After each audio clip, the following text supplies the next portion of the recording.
How's everybody doing today? Listen, I was in Clubhouse. I don't know how many of you people out there are fans of Clubhouse. It's the all audio platform right now for social media. With Viper, with my pal Roberto Blake, with some of the reps from Deity, Nomad, Verizon, and we were all talking about brand deals and what it takes to actually connect with brands. And it was such a vast discussion that there's no way we could encapsulate it really well, but I figured I'd give it a shot. And if I was going to do it here, I would do it with my pal Roberto. And what we're going to try to focus on here today is some of you people out there may have already gotten a brand deal before or gotten a sponsored deal where you've made some content for a brand and been reimbursed in some way, and you're trying to get that to the next level. Or some of you may have never connected with a brand before. So you're trying to figure out how to do that and what does it take to actually connect with these brands. So we're going to try to give you all that today. We'll see how successful you are. But I can't do that without my good pal here, Mr. Roberto Blake. Everybody say hi to Roberto. Hey, Daniel, how's it going? There he is. See, crowd loves you. Crowd loves you. Hey, it's good to see you, pal. So listen, yeah, we started off on something the other night with Viper. He's been doing such a great job over there on Clubhouse, really getting great discussions going with the vidIQ team. But I always felt that, some of that stuff gets so heady. It's so up here that it's hard for smaller creators to understand, like, I still don't get what I'm supposed to be doing. Even if I can't get a brand deal now, what should I be doing moving forward to make sure I'm prepared for when I do get a brand deal? So that's some of the stuff I wanted to cover. Right off the bat, Roberto, what would you say some of the things that brands actually look for in a creator? So that's a great question, Daniel. I think one of the things brands look for in a creator, at least in my experience, is whether or not the creator would make a great ambassador and representative for their brand. You have to remember that even beyond the reach to an audience, what's valuable if you're representing a brand is, do you look and sound and embody and live the lifestyle that represents the people who love the brand? So you have to actually be somebody who would, be good to plaster up there on the billboard or to put into the ad or to be in the documentary or whatever brought to you by the brand. You have to live the lifestyle. You have to live and love the brand. Yeah, that's true. That's so true. I think sometimes one of the mistakes that creators make is they think, well, I want a brand deal because I want money and free stuff. So just tell me who to talk to so I can get that. And they forget that it's a two-way street, that there's a relationship here. One of the things I try to remind creators is that there's things like alignment. If you're a channel out there that you're trying to reach a certain type of brand to connect with, not only should you think about making sure that brand is in alignment with the conversations you're already in, but making sure that your channel overall is in alignment with itself so that it really speaks to things like the value you put forward in that channel. Because I think that, people get confused on things like worth and value. Like worth is the kind of thing that you might, let me rephrase this. Roberto, can you explain to me from a creator standpoint, I'll let you handle this, the difference between what a creator's value might be and what, in the eyes of a sponsor or a brand, what their worth might be? All right, so that's a great question. Value is a larger, more encompassing thing. So value, I think, would sit in this equation above worth. Value, in my opinion, feels less subjective, less subjective and less fluffy. What am I worth feels like a transaction. Whereas what is my value is looking at the concept of potential. So the concept of potential, I think, will always outweigh what's the potential versus what did I do for you right now, or what have I done for you lately? So what I've done for you lately is transactional. What's the worth of reaching the audience you currently have? What's the worth or the weight of the level of content you're at right this second. Oh, well, what have you done in the past? How many views have you got in the last 30 days? All of these things that you could reduce down to vanity metrics, but potential is something very different. So value is, what's the value of my reputation? What's the value of my word? What's the value of having somebody that's authentic to the brand to be able to speak to it? That's a very different conversation. Yeah. That, and that's such a good point you just made right there. And value can extend to even things like what the conversation you're in. When we talk about value, we can even mean like, what value do you bring to a sponsor in terms of conversationally? What's the value proposition of your channel? What do they see in you that they can go, well, I see this value because he's connecting with people in this conversation in such and such a medium. I say he, because I'm talking about me, him or her. So value can actually be the thing as well that you're actually talking about in the space you live in, where worth can physically be, like you said, those things like, well, what are you worth? How do we put a dollar value on a dollar worth on your actual value? Let's look at our friend Viper as an example, because I don't think he'd mind us, and I don't think it's talking out of turn. Let's look at our friend Viper. And he's a great example too. He's a great example. If you wanted to just look at his reach and his follower count and how many views he gets on YouTube, how many interactions he gets on Twitter, all of those things, it wouldn't necessarily feel like, all right, a brand deal with him isn't going to be worth a lot. But on the other hand, if you then look at his network, if you look at, wow, wait a minute, Viper, despite the size of his audience, has been an interviewer of the top creators in the world. Look at his portfolio of work on his podcast. He's had Marquez Brownlee as a guest more than 5 times. I don't think there's a podcaster or a show or anything that's ever had Marquez on it 5 times. Nobody. Justine, Saf, Mr. Who's the Boss, Jonathan Morrison. So Viper has an extensive network. What's the value of that? That is tremendous. That's access. That's something that's very rarefied. Access is very rarefied. Who does Viper have in his back? He has a cabal of some of the leading educators in the YouTube space and some of the experts of the creator economy right there in his back pocket, a text message away. So access which is more valuable. Which he was able to leverage the other day, right? When we were on Clubhouse, he was able to bring all of these people from Verizon, large companies that were willing to come talk because Viper said, hey, you want to jump in this and have this conversation? And they went, of course, because we know who you are. We know the sort of engagement that you create, the consistency of the way that you approach the topic that you're always trying to, bring your conversation around. There's sometimes I think people forget that you have that value is you have to have something that it doesn't necessarily have to be a dollar figure, but value. What do you bring to the table when you're talking about sponsors and brands? Is that fair enough to say? It's absolutely fair, and it's unique also to what does the brand want. And if you think about it, Viper has become one of the leaders of Clubhouse in the creator community. There are people who have 6- and 7-figure businesses that aren't as prominent in Clubhouse as Viper is.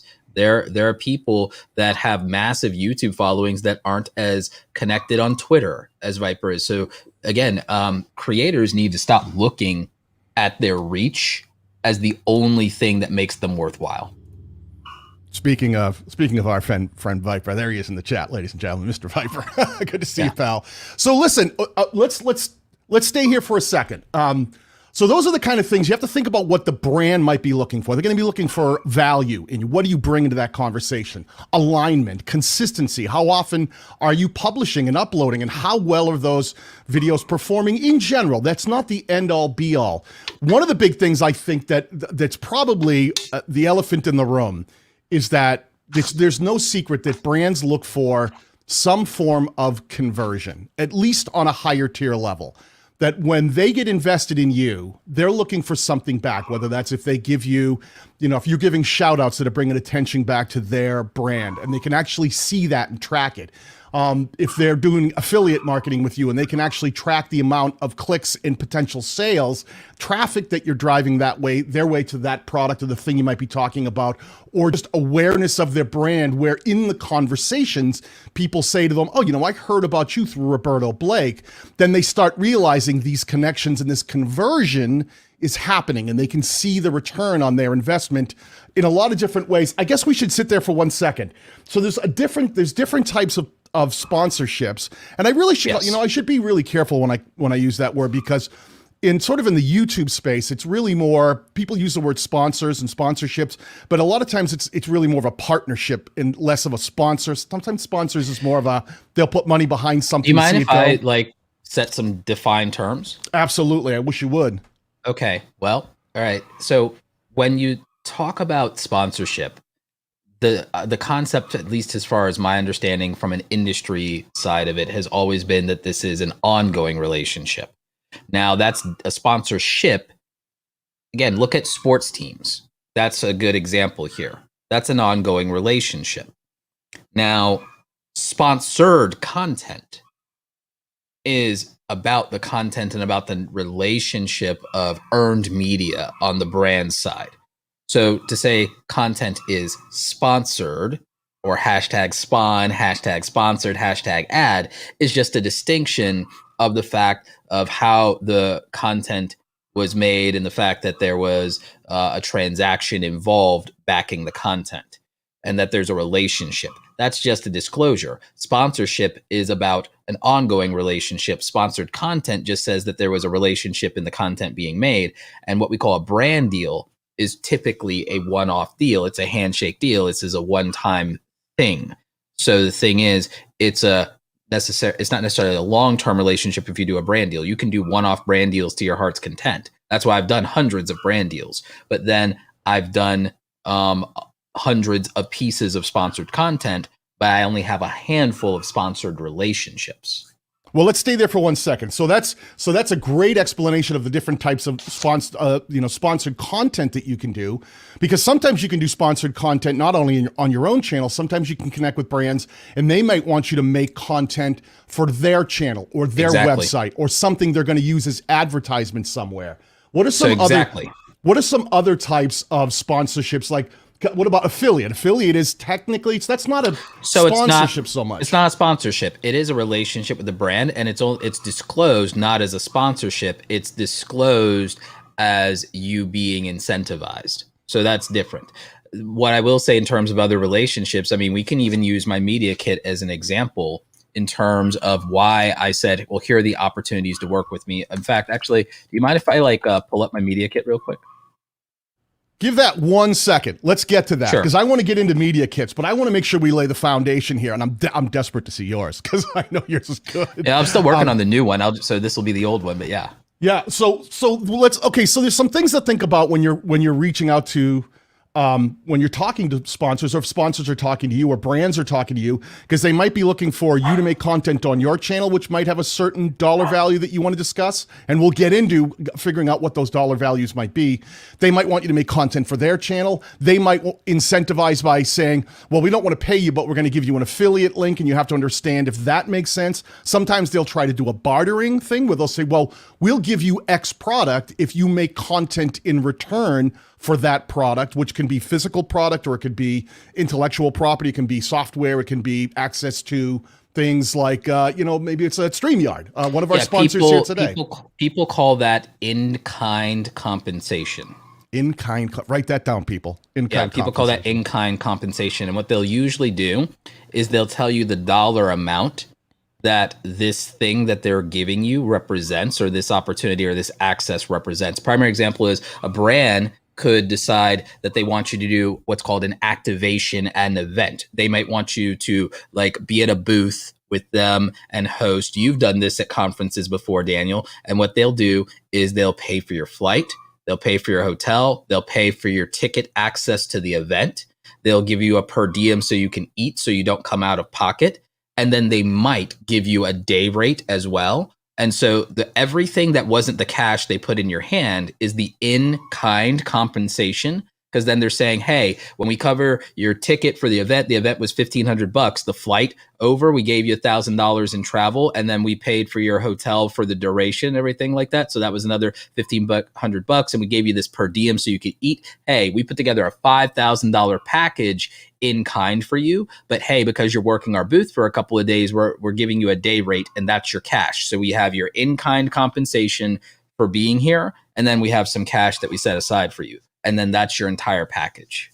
So that's what an activation could look like. Activation, another great term. And it's not, and a lot of people know me, they don't know the details of it, but that's not unlike what I was doing with TubeBuddy, where I was actually helping develop the product. I was actually, behind the scenes working with them. And then I would go out to events and actually be at the events and be compensated for my time there, working the booth and doing channel reviews and consultations while I was there. So so you kind of get some of the ideas of what brands, ways you can interact. I think sometimes people just think it's give me a product or give me some money or give me something, but there's deeper levels of that, of how you can interact with these brands. And sometimes you'll see hybrids where you might get a deal where you'll get paid to make a specific video, and they'll bring you into their affiliate program where anything you're pushing towards their direction, they're tracking that as well. TubeBuddy and StreamYard are great examples of that.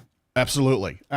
All right. So listen, a lot of people ask me, like, let me stop here for 1 second. I have to say thanks to Blaine Locklear, $5 super chat. Good morning, Daniel and Roberto. Just a small super chat of hopefully many you both get today for the massive value you provide to us all. Stay great. Thank you so much, Blaine. That means a lot. I really appreciate that, my friend. So listen, this is one of the things I think people get confused on. Understanding, because we get this question a lot, how big do I need to be so that I can reach out to brands or start talking to brands? And we were talking about this the other day when we talked about the difference between a nano influencer, a micro influencer, a mid-tier, or can you explain to people just in the most basic of senses what the different types, sizes? I can do it in under 60 seconds. Under 60 seconds. Such a time with people. Time me and see if I can do it in under 30. Hold on a second. I'm going to do it. You ready? And go. All right. A nano influencer is an influencer with 1,000 to 10,000 followers in any platform. In the case of YouTube, substitute the word followers for subscribers. A micro influencer has 10,000 to 50,000 followers in any platform, not across all your platforms, just any single platform. And then a mid-tier influencer has 50,000 to 500,000 followers in any platform. A macro influencer has 500,000 up to 1 million in every platform. And if you reach 1 million, you are an internet celebrity and what is known as a mega influencer. Some people also refer to this as a mainstream influencer. 37 seconds. Just to see, it could be a YouTube short. It could be there a YouTube you go, short. right there. That was it. So so understand that when Roberto was saying the nano influencer is as small as 1,000 subscribers, you can actually be connecting with brands. I do have to say this. One thing I want to make clear, sometimes I think people get out there, they've made 3 videos, they have no real subscriber base, they have no real viewer base, they have no real community base, and they immediately start thinking, well, I want to land a brand. I think someone should be giving me something because I'm here and I'm making content. And I think that's a dangerous path to get on. Well, as we said earlier, understanding your value, what you bring to the table, what brands would see in you, what you offer back to them, other than you can't just say, well, I'll mention your product or I'll mention your company without showing them why that's of value. Now, if you were a smaller nano influencer, then maybe you only had 1,000 subscribers and you say, listen, but look at the community, look at the amount of engagement I get on my content. Look how many discussions happen in the comments section of that. Real engagement, not fake or bot engagement, because we found out that brands can spot that in a second. They told us. I mean, I have a tool. I have a tool to find that. Yep. They can spot it in a second, but real engagement, they start looking at things that make a lot of sense to them. And I've seen, one of the stories I always tell, and I'll get into it later, but like TubeBuddy, my initial engagement with TubeBuddy was when I started my second channel and started doing well. And out of the blue, Phil Starkovich, the CEO of TubeBuddy, reached out of nowhere and said, hey, like what you're doing, we're going to give you a full legend license for life on both your channels. That was how I met Phil. and it was just being in the community, being part of the conversation, getting on their radar. I had never physically spoken with Phil other than some chats where we were in like some Facebook groups like Brian G. Johnson's group, and he saw the things that were happening, and it was almost like he saw where the potential was, and he said, I want to make a connection while he's this big, because you could see it that he knew that this thing was going to grow. He knew how serious I was, and he knew the commitment. Potential. See, Yep. This is why I say that it's about potential, and that's what value is versus worth. Phil saw the value in you because he understood the concept of potential. Same reason I saw the value in you in your early days before you ever had Silver Play Button. I saw the same thing in Brian G. Johnson. I saw the same thing in Nick Nimmin when they started in space. I saw the same thing in Vanessa Lau, Jade Dharmawangsa, and Sunny Lenarduzzi, because you can see on the record, I backed all those creators before they ever had 10K. I backed every single one of you before ever having 10K, because I can see potential, and so can the brands that are really in the creator community. Right. Yeah, that's such a huge statement. You should let that sink in. That you really, and it does begin with not building something going, I just want brands to notice me. Just not, if you put all the focus on the wrong side of that scale, you're always going to be lopsided. You need to put all of that focus on your side of the scale first, the value, building the thing that the brands would see has value. If you build your own value, and if you build something that has value, it's easier for brands to connect and go, you know what? I see something here. I'm going to take a minute and make sure I'm paying attention. Let's stay here for a second. One of the things I've talked to Dee about a lot, Dee Nimmin, who we both love, is we talk a lot about, part of building that thing that might be appealing to brands is building your own brand and keeping it brand friendly, keeping it sponsor friendly. Yeah. Can you speak to that for a minute? Because I don't think people realize that. I mean, even when I see people posting on Twitter and on Instagram, and they don't realize that there's a bigger picture. If you're an entity, if you're a creator, you are yourself a brand, and every move you make can affect how brand friendly you are across a multitude of platforms. Start day one and treat yourself like a publicly traded company. Dress for the job that you want, not for the job you have. So treat everything in your brand. Like, think about it. My biggest issue in this community, Daniel, is that I think people are asking to be taken seriously without taking themselves seriously. People are asking to be taken seriously. They're asking people to invest in them. They're asking people to tie their reputation to them. And they're not even behaving like somebody that treats themselves seriously. They don't treat themselves seriously. They don't treat it like a real career and a real business. They treat it either like a hobby, or they treat it like a schlep job that they don't really care like what happens, or that they just want to show up and they want to get a check. And that breaks my heart, because it's like, this in my mind is, you should be treating this like a career in sports. You should be treating this like you're going to be an Olympic athlete. You're going to be on that freaking cereal box in somebody's breakfast table. You should be treating it like that. Now, such good advice. Exactly. Now, again, there's some athletics like boxing where I guess part of the brand is being just a little bit douchey. So there's some creators who that works for. So well, wait a minute. While we're here for a second, and I hope I'm not speaking out of turn, because I follow everything you do, and you posted some stuff up the other day that was fantastic. I loved seeing it on your community tab. Look at Roberto and I right now. Now, we've got all this stuff behind us that clearly we've spent money on lights and set and microphones and all of these things. And some people think, I know where you're going. You're not going out of turn at all. I'm okay. happy to talk about it publicly. I'm going to do it on my channel. So okay. So I think sometimes people go, well, of course you buy that stuff because you guys are a little more successful and you've made some money. But I don't think exactly what Roberto was saying. Taking yourself seriously starts from day one, and it doesn't mean buying all stuff. It's not always about stuff, but reinvesting and building your own brand. Roberto, I saw you post, and correct me if I'm wrong, Roberto was showing his most recent income or his revenue. He was showing revenue of $300,000. It's revenue $300,000 for 2020, for the year 2020. It's from my bookkeeping software, so I can't fake it and Photoshop it, because it's what my accountants use to send to the IRS. It's basically the next thing below my tax filings. Right. It's the next thing below my tax filings. So it's literally something I cannot legally fake. Right, and you probably don't want to be going online anywhere in public and People telling sometimes people you made a fake things. certain number. People make outrageous claims and everything like that, but I've also literally, just as a hedge, I've had some friends. I won't name them, but they're the channels that actually spot scams. I've literally sent my stuff. If I ever have to publicly defend myself, I've literally sent my stuff to people who can verify it. Well, let me ask this. Let me follow up this question. I saw you post what your expenses were. Now let people take a wild guess. Take a wild guess in the chat, knowing that Roberto did $300,000 in revenue in 2020. Take a wild guess how much he spent reinvesting back into all the things he does. What were his expenses out of that $300,000? Take a wild guess in the chat. Just drop a number in there. What you think, a percentage. Let me see what you guys think. Raw number or percentage. Raw number or percentage. And let's see where you go, because I think it's really important. Let me just read the super chat really quickly. In Japan, there's also a YouTuber agency, so all brand deals go to agency. Never comes to people that are not an agency. What should we do? Not an agency. Good question. A YouTuber agency? Do you know anything about this in Japan?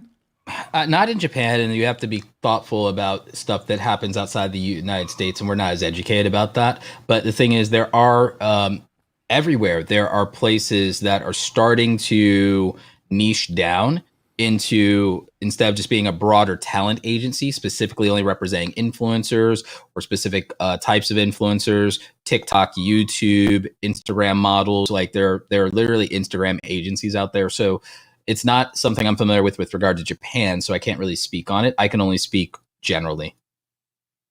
Okay, so we have some people that were really some people close. Are close. Really close. Tell us what your actual expenses were. Ballpark.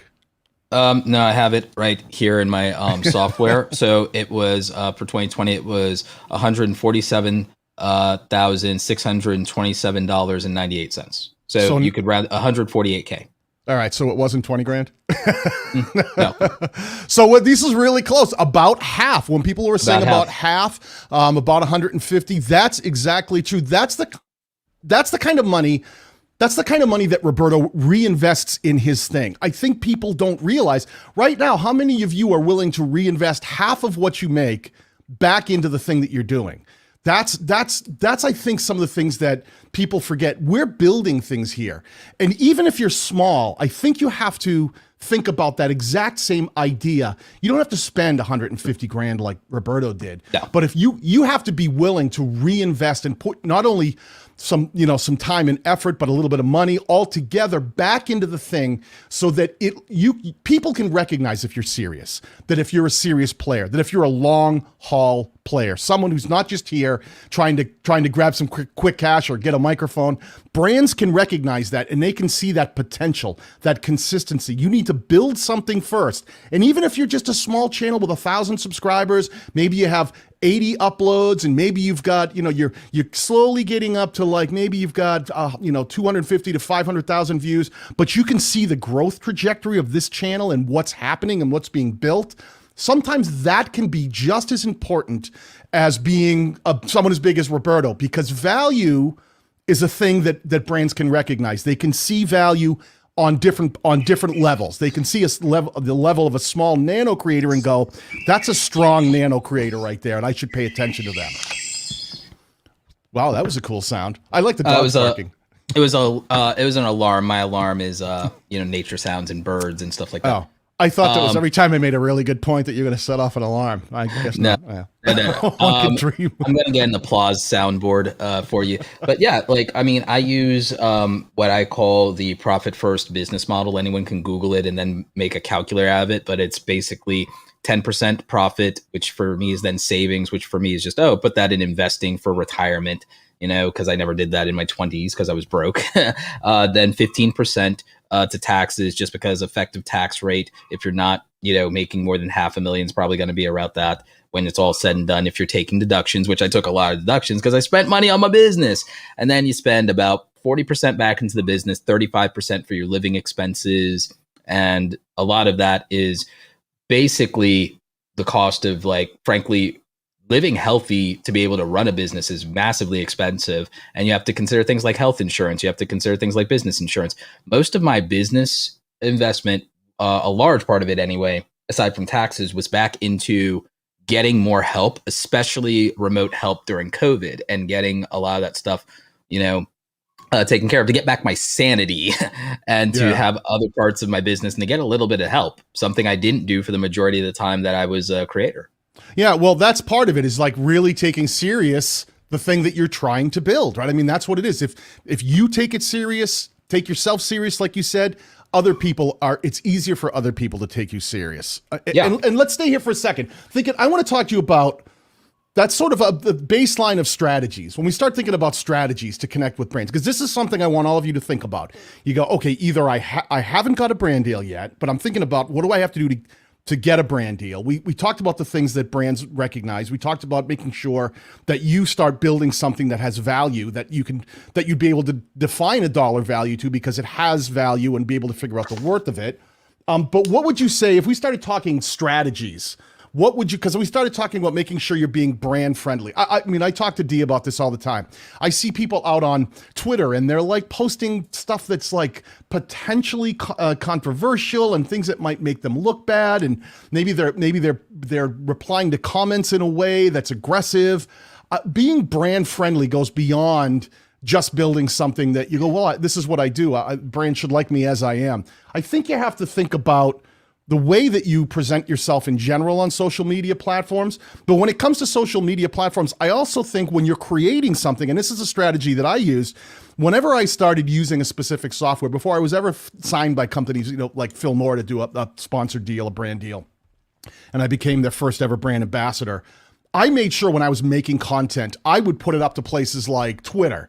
And if I did a video that was on a specific Filmora effect or something, I was teaching a technique, I would always post that up on Twitter, but I would make sure that I would tag that brand, not spam them, but just say, hey, if you want to learn how to create this, annoying orange effect in Filmora, here's the video showing you how. But instead of just writing the word Filmora, I made sure I followed the company Filmora and then replace that word Filmora with like @Filmora editor, right? I actually tagged them so they were aware that I was there. Getting on their radar is something I think that a lot of people underplay. You have to understand, when you start to get a little traction, brands will start coming to you. But when you're actually trying to get on their radar, there's a lot of ways to do that. Roberto, are there any suggestions? Like, there's an easy one, right? Like, tag a brand on Instagram, tag them on Twitter if you've made something that you want to shout them out, because brands like being recognized. Is there anything you can think of, Roberto, outside of just tagging a brand, that might be a good way to reach out to a brand to get on their radar? Who, what, where, when, why, and how. We have to fill in the blanks for this to really make all of this relevant to people. So how do I attract brands, and how do I reach out to brands? How do I attract brands? Like we said, you have to make yourself somebody that is taking their own brand seriously and looks, sounds, feels brand friendly from day one. So how do you attract brands? Start already doing the job. Be a brand ambassador before anyone pays you. You want someone to pay you? Do the work before you have the compensation, before you get the ROI. Like the phrase return on investment is the only time that return comes before investment. It's the only time. So think about it. Investment should come first. So you have to be invested in building yourself into a brand ambassador first. And people refuse to do this, or they want to do as little of it as possible and then get something back. That is not how things ever work in the real world. Again, it's a very similar thing to any relationship. Let's say you wanted to find a great mate, a great partner. It's like, well, you know what you should probably do before you worry about, hitting on people or asking people out or going to the museum or the coffee shop or whatever you're going to do. You know what would probably be a really good idea? Get your life together. Start with cleaning your room, being your best self. Wait. I got to clean my room? You got to clean your room. It's like, hey, you got to clean your room. It might matter later. Yeah. Well, there was an old adage. I think it came from like one of our like 4-star generals in the U.S. military, who said, "You know what we do every morning? We start our day by getting up and making our bed. That's the most important thing you can do in the morning. You know why? Because it sets the pace for how you're going to treat the rest of your day. If you get up and even something as simple as making sure your bed is made because you think that needs to be organized and taken care of, it sets the pace for how you're going to treat other things that occur throughout the course of your day." I always love that. I got to find out who actually said it, but it always stuck with me. if you want to be successful, stop using being a small YouTuber, a small influencer, or a small creator as an excuse for your standards. Stop using it as an excuse for your standards. Go ahead and set your standards. I'm not saying to compete. I'm not saying to get discouraged. It's like, think about it. Treat yourself like you're $1 million brand. Treat yourself like you're a 1 million subscribed channel to begin with. So what could that look like? What could that look like? Guess what? Save up the $15 or $20 to get some really good YouTube channel art done with somebody on Fiverr. Okay. If you are not great at templates or Photoshop or whatever, pay like 1 or 2 times to get somebody to design you really good thumbnails.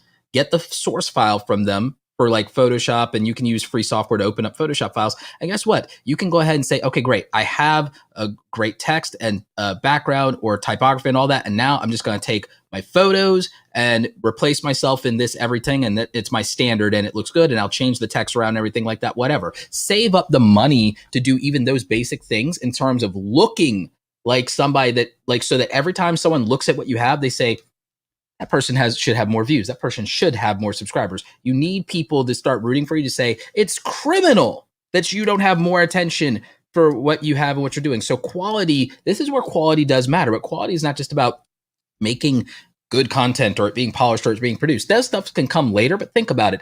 I'm talking about this.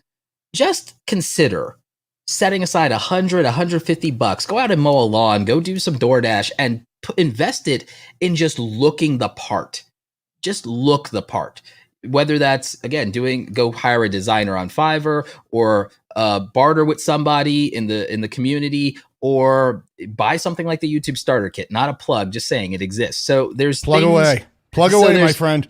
So there's resources to just start to look the part. Because the thing is, superficial aesthetic to some extent is a perception of value. So I would treat yourself in that way, like looking the part. Here's the other thing, your communication, like you said in Twitter. If you were $1 million brand, if you're a CEO of a publicly traded company and you're not Elon Musk, you probably don't go out and tweet things that tank your company's stock price. You notice Jeff Bezos isn't a big fan of tweeting. There's a reason. So sorry, Elon. So yeah, and notice that there are consequences for Elon. He only tanks like Dogecoin. Well, no, he doesn't just take Dogecoin. He takes Tesla. I'm an investor. I know better. I'm like, Elon, get off Twitter. My stocks, homie. Come on. And so anyway, just stop going to Twitter to vent. Make a burner account if you're going to do it. Like, just stop going to Twitter to vent and go to Twitter to connect and network and have yourself, give yourself the standards of a professional communication strategy. I'm not saying be inauthentic. I'm saying be about your business. Be authentic about your ambition, homie. Yep. Be authentic about your ambition and about what's a priority. Is a priority getting stuff off your chest, or is it getting this bag? Be real about that. I say this is that one instance where I don't mind if you are driven by your outcomes or money or that, because it will make you be professional and take it seriously. In the same way that if you're working your 9-to-5 job, you probably are avoiding doing things that get you fired.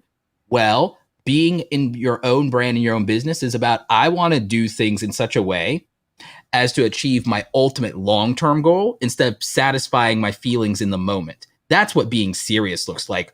Be a professional. Treat it like you would if you're a sports athlete that doesn't want to get cut from your team, wants to be on the cereal box, wants that Wheaties poster. Like, you know, take it seriously. So yeah, well, wait a minute. Let's think. When you're thinking about taking things seriously, so I love everything you said, right? And so how are some ways that someone can take themselves seriously beyond just building out their sites and doing all that? How can they approach a brand and show a brand? Like I said, we'll tag them on Twitter if you're going to do something, or tag them on Instagram if you're making content that might be relevant. You don't, like, I don't just tag somebody and go, hey, I used your microphone, give me one for free, you should sponsor me. It's always like, hey, just letting you know, brand, I use this and I really like this product, and I leave it there. But there's other ways you can approach brands. Make content so good that everyone tells the brand that they should be working with you. Make it so good that if somebody, or make the thing that says, you know what, not working with that person when they do so much to support the brand is just straight up criminal at this point. Like, they're doing so much, make them feel guilty about how much you do for free without actually guilting them. Just do so much, be the cheerleader but be authentic about it. Be authentic about it. I made hundreds of Adobe related videos before Adobe ever worked with me. Yeah. Hundreds. So that makes a difference. I showed that when I got my first relationship with brands, it was back in the day when you couldn't even get paid if you had 30,000 subs. I had 30,000 subs before I ever got a free product from a brand. No kidding. This is back in the day, because I've been around forever. So back in the day, you could have 30,000 subs and they wouldn't even pay you. I'm not even joking.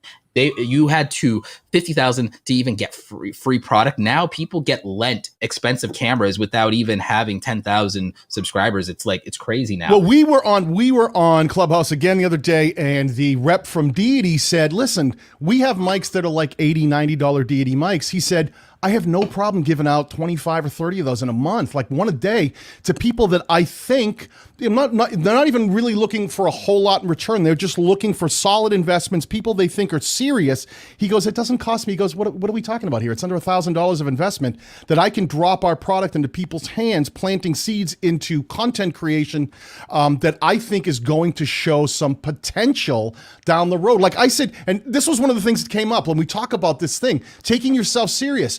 How many of you out there have taken the time to email a company and just say, hey, listen, this is who I am. This is what my channel is. Here's some links to what I do. I've made some content. I just want to tell you how much I really enjoy your product. And I just wanted to say thank you for what you do. Just that. How many people have stopped and taken the time to make that connection and not ask for anything, but give something first? Just say, I just want to touch base, let you know who I am, and get on their radar that way. Because if you haven't, you're missing huge opportunities. You need to, brick by brick, build the path that will lead you to the brand deals you want. And that starts today. That starts this minute. That starts with your content. That starts with the way you're building your channel. That starts with the value you're trying to create. That starts with the consistency of your uploads, the way you build your set, the way you sound, the way you edit your videos so that they're quick, concise, and full of value and not wasting people's time. There's a path you are building here. And I think a lot of people overlook that they have to build a relationship, right? That's what we're talking about, building relationships. Consider also building your resume. A lot of you are out here and, okay, well, what have you done? Think about this as a job that you're applying for. You want to be a brand ambassador. You want to represent a brand. Okay, you want to represent a brand. Well, let's go look at your social media. Oh, wow. We really don't want you representing us based on the behavior that you have here. It's like a job application. You think on a job application today, they're not going to look at your social media. We might get in trouble with you. So you're not. So think about it. I'm telling you, you have to clean up your social media. So that's part of it. What else is on the resume? Well, it's like, well, how much work have you actually done? Oh, well, I've made 5 videos. It's like, all right, would you be applying to be a video editor? Would you apply to be a video editor with a portfolio that consists of your cumulative experience? Is you've made 5 videos, 10 videos, 15 videos, 20 videos. That's a very thin resume of experience for me to take any kind of risk on you and say, hey, I'm okay with you doing things. Now, if you've done them and they're out of the park, out of this world, and they've got massive traction, then that might be different, because it's like, wow, you'd get that this early? Because then, okay, fine. If you're a prodigy or you're an anomaly, you're a freak of nature, good for you. It's really a great and easy resume to say, I'm a genius. But most mere mortals don't have that going for them. I certainly didn't. Yeah. So consistency is really important. When we talked to the brands in Clubhouse, they said that one of the most important things was clear effort, being consistent, decent production values that, like, again, could the brand post this on their social media and say this is passable and say this is good? So think about that. The frequency of your work. And then they said it's not even really about your view count. It just has to be a reasonable thing. There has to be a reasonable expectation of, hey, if nothing else, this is a good showcase of one of our loyal customers who's in love with our brand. So you have to prove that you're somebody who's not just, oh, just give me money. I love the brand. I love the products. I use them authentically. I am a great success story as a customer. So could you ask yourself, okay, what about, so forget reach on my audience. Would I be somebody that the brand can say, hey, make a video that we can post on our YouTube channel. You're better at it than us. Yeah, I totally agree. Let me take 1 second. I have to say thank you very much to Create with Dre for the $9.99 super chat, saying always a treat to get free knowledge from Daniel and Roberto, and much love and respect to you both. Keep bringing the passion, authenticity, and truth, and know that the best is yet to come. Amen, my friend. I couldn't agree more. Man, you just said a mouthful right there. I think sometimes people don't understand that it all begins with you. It all begins with you understanding what your own value is and bringing something to the table so that others can see that same value in you at a glance. But you started talking about a resume, and this is really important here too. One of the things we both talk about, and I talk about in my memberships group, if you're not a member of the battalion, the join button underneath this live stream will allow you to join, where I actually have an entire members only playlist. Part of that shows you how to build not a resume, but what we call a media kit. And that's something that's so important. Can we talk about a media kit for a minute here, Roberto? And I'm going to pull yours up into the stream. We absolutely can. I'm going to scroll. This is page 3 because I was talking about opportunities, but this is my 2019 media kit. I'm working on. Well, stay right here for 1 second. Explain to people in general, what is a media kit and why do I need one as a creator? Okay, great. So remember how earlier we talked about who, what, where, when, why, and how? A media kit largely lets you answer those questions. So who are you and why? Who are you and what do you bring to the table? Why should I work with you? What opportunities exist to work with you? What are you charging? Who is your audience? Do they align with my values? How do they align with my values? How are you going to create ROI for me? Who else have you worked with? What is included if I work with you? Where do you have an audience that is valuable to me? Okay, this media kit answers the 20 questions, like the 20 frequently asked questions that come with working with a brand deal. So like all of those things I just answered, I just asked about a combination of like 15 to 20 questions that are about the relationship you're going to have with a brand. A media kit lets you answer those consistently and concisely, and lets you consolidate that all in one place so that your answer isn't different every time you give it. Yeah, that's huge. And in a sense, a media kit, unlike a resume, is almost like a resume plus a business card all in one, because plus a portfolio.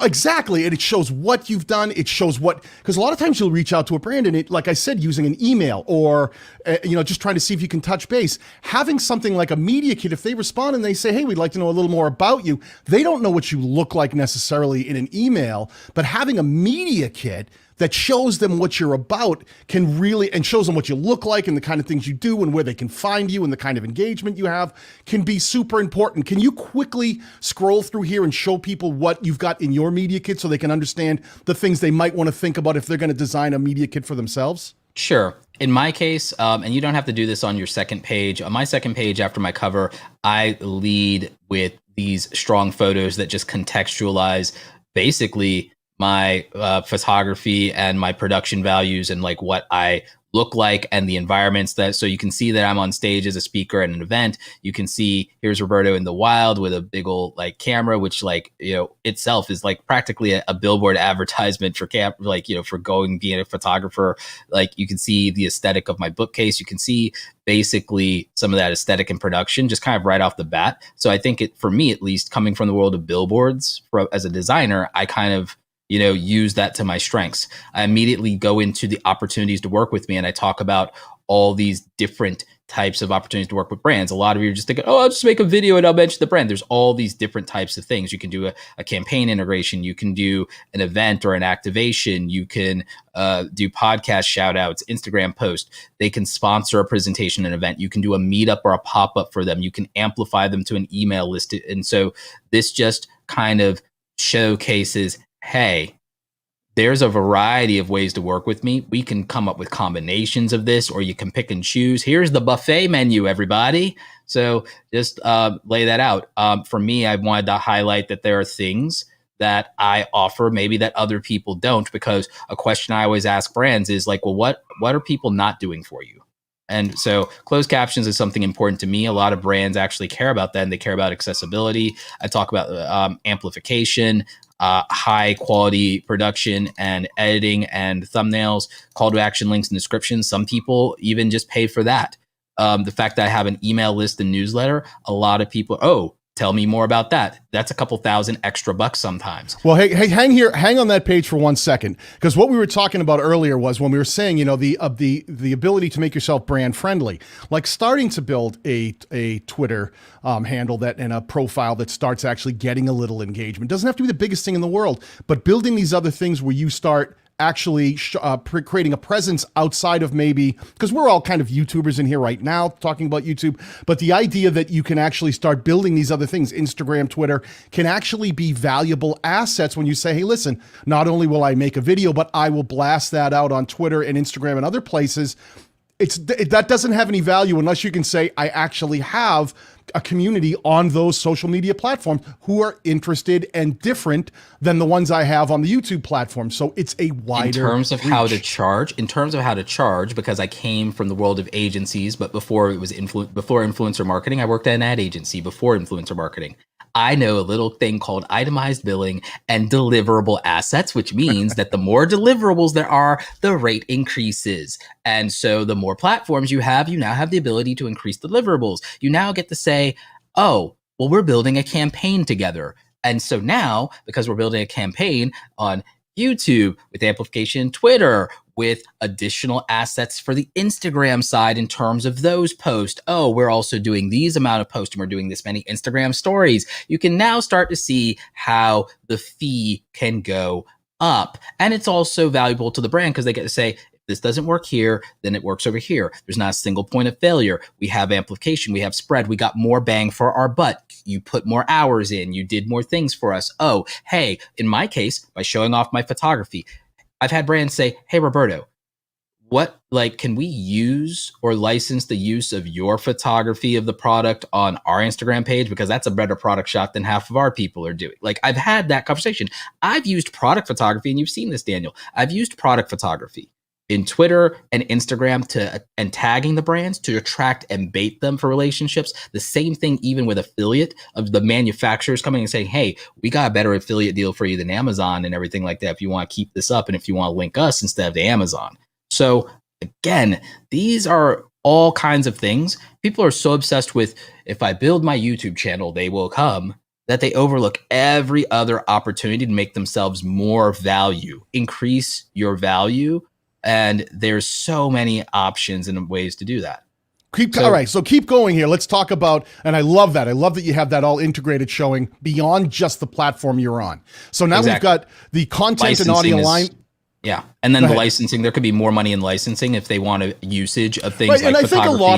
think a lot of the people we're talking to today are like, Roberto, I'm not as big as you. I mean, you could talk about licensing and stuff. I'm just trying to get that creators under first 10K.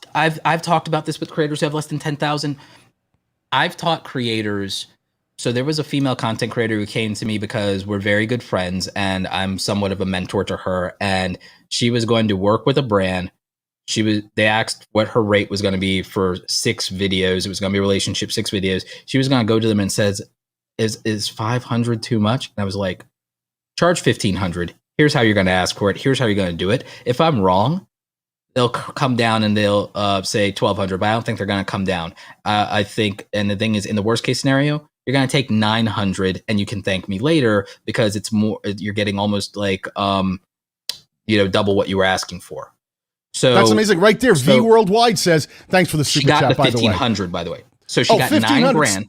So she got $9,000 total instead of the $3,000 she was going to ask for at 10,000 subscribers, because I taught her how to pitch herself and how to value herself and how to ask for it confidently.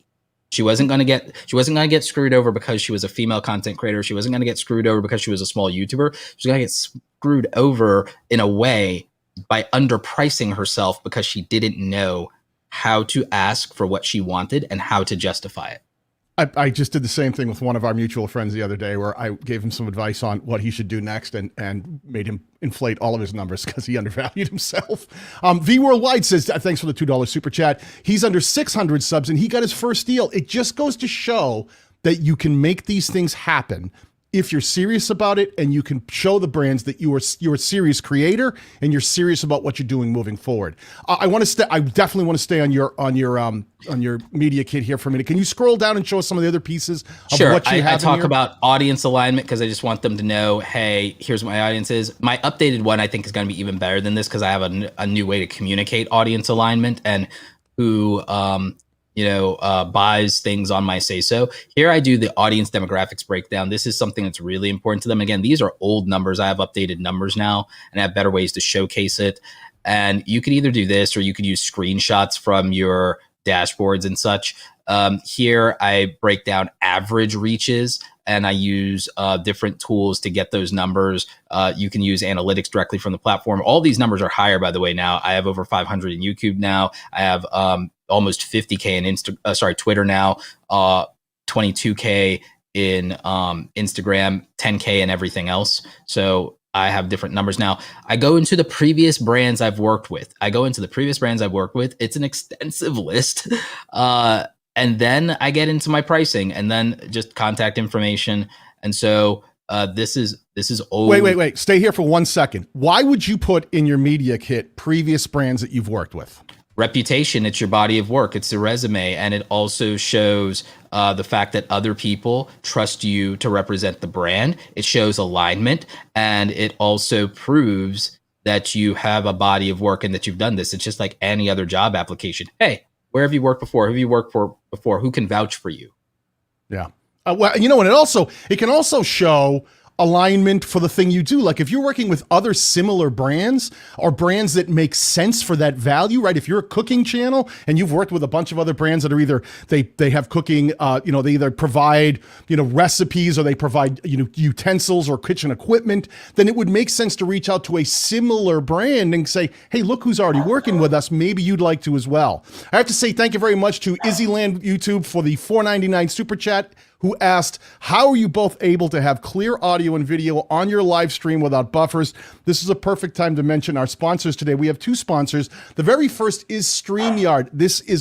Roberto and I are both on the StreamYard team. We are both brand ambassadors for StreamYard. It is the best way to live stream today, simply, easily, and allow it. It's a browser-based or a cloud-based streaming service that allows you to do it right through their website. So when you log onto StreamYard, it does all of the heavy lifting for you. And all of these things like the ability to change our layouts, to add things in, to put the comments right below us. This is stuff that's all integrated right into StreamYard. I have links down below. If you're interested, you can sign up for free and start using StreamYard right now. I think it's up to 20 hours a month they give you for free that you can start live streaming and get really clear live streams just like we have right here, which is a great deal. It is indeed. And a lot of people are using it to launch a podcast based on their live streaming and basically doing it live to tape. Absolutely. And the other sponsor I have to thank today is our good friends at Spreadshop. Spreadshop is the #1 print-on-demand company out there for all your merch needs. If you're looking to have stuff that you want to either wear yourself or have on screen while you're doing your own streams or doing your own videos, or merch that you want to sell to increase your revenue strategy, Spreadshop is the way to go. And they're now integrated with the merch shelf inside of YouTube, so you can really start getting things going. But you don't have to be monetized to start using Spreadshop. It's free to sign up. It's free to create designs. They pay for the printing. They own all their own printing machines on 2 continents, so they ship worldwide. They do all of the heavy lifting, and all they do is share the profit. You come up with a design, doesn't cost you a thing. When someone orders, they print it, they ship it, and then they just send you the revenue share. And it's some of the best quality print merchandise I ever have seen, and it's a bargain. So I love it, and I use it as well. And they're also going to be sponsoring my upcoming series on how to be a full-time YouTuber. Spreadshop is going to be doing that, as well as our friends at StreamYard. So you should definitely check them out. Links are in the description down below. That's awesome. Yeah. So we just literally showed you how to actually plug sponsors up. There you go. There are 2 brands that we are both working with at the moment. And both of those brands reached out to us because they're like, you guys talk to people in the community. You have reach. People kind of show up and talk. And these are brands that we work with that sponsored things. They came for us. They did. They did. These are brands that reached out to us because they saw what we were trying to do in the community. They saw the value and they said, hey, listen, we're not looking for you to just just sit there and talk about our product all the time. We want to be involved with the conversations you're having because we see alignment in there. So these are the kind of things that can happen. And we'll talk a little bit later on. I'm going to start talking about behind the scenes, some of the ways I've actually landed the deals and some of the actual strategies I used to get brands to actually sign the deal. But I want to stay here for a minute. Can we quickly just finish up with your media kit so people can see what you have on these last few pages? We can, but I want to take 15 seconds to answer Izzy's question because they don't feel that their question was fully answered. It's our hardware that lets us do the audio and video so well. We're both using real DSLR cameras. We're plugged into an ATEM mini switcher. ATEM mini switcher, if you don't get the pro version, is like $350. We're both using over $1,000 worth of audio hardware between the Shure SM7B microphones, or at least mine is. Is yours a Shure or is yours a Rode? I got an SM7B here, Same and as then me. up above, I've got a Sennheiser MKH 16 up there. I have the Sennheiser. I don't have the $1,000 Sennheiser like you. I have the 350 one. I have the MKE 600, I believe, or something like that. So same, and we both use the Rodecaster Pro thrown through a cloud lifter. So we're using somewhere between $1,500 to $2,500 worth of audio. So that's what's happening. And then for video, we're both using about $2,000 worth of video live streaming setup because we like our stuff to look about as good or better than CNN. So that's how we're doing it. Well, and I'm going to stay here for 1 second to talk about the buffering. StreamYard doing that heavy lifting makes it easy to not have all that buffering, but it does begin with, listen, I think I have stock in Comcast at this point, just in the amount of money I pay for internet, because I make sure that I have I don't even start a stream without resetting my modem and checking my speeds, and I make sure I have really good upload and download speeds. That's one thing that is really tricky nowadays with internet is they all think download is everything because they don't think like creators. They think like consumers. Everyone's at home just trying to watch movies and do things like that and use their phones. But as creators, we need up just as much as we need down. We need to be able to send signals out. We're all in Zoom world now. We're all in Zoom world now, so they learning. They are. They've been changing the plans, which is great. All right, listen, let's finish this media kit up really quickly here. Show us what you got on the other pages. Okay, so then in terms of rates, like obviously the last page is contacts, so that doesn't really matter. But like the last page is rates. Now again, these are rates from 2019, so grain of salt. And I'm bigger in everything now, and I do things slightly different, but these are just starting points. And again, the reason that you almost never find any media kits in the wild, Daniel, is first of all, people are not showing you how they pitch brands, a lot of them in the wild. If they do, those things are behind paywalls. I'm one of the only media kits you can actually find examples of in the wild, okay? Have been for years. Even in workshops, I've actually attended workshops. I attended a workshop at Sony's Camera Camp, and they only had 2 media kits that they could use as examples that they could ever find, and one was my 2016 media kit. So that just shows you how much this information is not shared out there. And most content creators, even other educators, what they don't do is they don't include their pricing or all of their stats or data publicly in media kits, even when they make videos or share it. I'm one of the only people who do that. Why? Because it, to some extent, could undermine your ability to negotiate. And that's why you won't find your favorite creators' media kits, because you're not an agency and they reserve that for those people, not necessarily people out there who want to copy them. So I put this out because I'm not living off of my brand deals exclusively like most content creators. I've built out multiple revenue streams. I feel that I can be generous with this information because I would rather have something exist that shows people what is possible and what is at least theoretically realistic for somebody that is a full-time creator. And therefore, there's some kind of real baseline out there versus just throwing arbitrary numbers into a calculator or an app and say, hey, this is what somebody out there in the real world is charging, is getting, is using as a baseline for their negotiations and how they're presenting themselves and on the table. And I have been able to get these rates. I can tell you, I won't name the brand. I will tell you, I got a $4,000 brand deal for my Instagram exclusively without having to plug my YouTube, for my Instagram with some Twitter amplification and mention in my email list. That's it, $4,000. I did an Instagram only campaign that was over the series of multiple months, $9,000, Daniel. And wow. Instagram is one of my smaller platforms. I have less than 25,000 followers in Instagram. So the thing is, again, you don't have to be huge. You don't have to be a macro influencer. You don't have to be a mega influencer. There are deals out there for you being micro, mid-tier, or even nano. You just have to think about it and position yourself. A media kit can help. And the other thing is, again, people can make free media kits on Canva if they want to. They may not come out as nice as mine. I have my agency, createawesomemedia.com. We design media kits for creators. We're not cheap, but we're also giving you something you can use to get every brand deal. And if you're doing it well, you'll pay for the media kit with one brand deal that you get more money out of from it. So, and use it in perpetuity throughout the year. So or even beyond, some people don't update their media kit until every other year, depending on their size or how much they've grown. So just kind of look at why I'm doing this, not just what I did. Think about why I did it. I gave people the price so they can know this is a starting point for negotiations. They can know, oh, too rich for my blood, or I'm out, or I don't want to insult him. I'm not going to take this further. Or, okay, when we have this in the budget, we'll go to him. Or, hey, he works with these brands. He'd be a great fit for our brand. Or, oh, there are his numbers. He has the right age demographic and the right combination of viewers. Oh, you know what? He's one of the only people that's aligned to our brand that wants to do brand deals. And because, again, think about it. A lot of our peers, a lot of people in the education space, a lot of coaches, what do? They don't do brand deals. They sell $1,000 course. Why take a brand deal when they can promote themselves? So there's not always, at the higher levels, at least when it comes to business, education, software, tutorials, there's not a lot of people for brands to go to sometimes that will. You're absolutely. Well, I think people forget. Like, listen, there's a bigger conversation that Roberto and I have had before that talks about revenue strategy, which is a much bigger umbrella, like thinking about all the different ways creators can actually make money.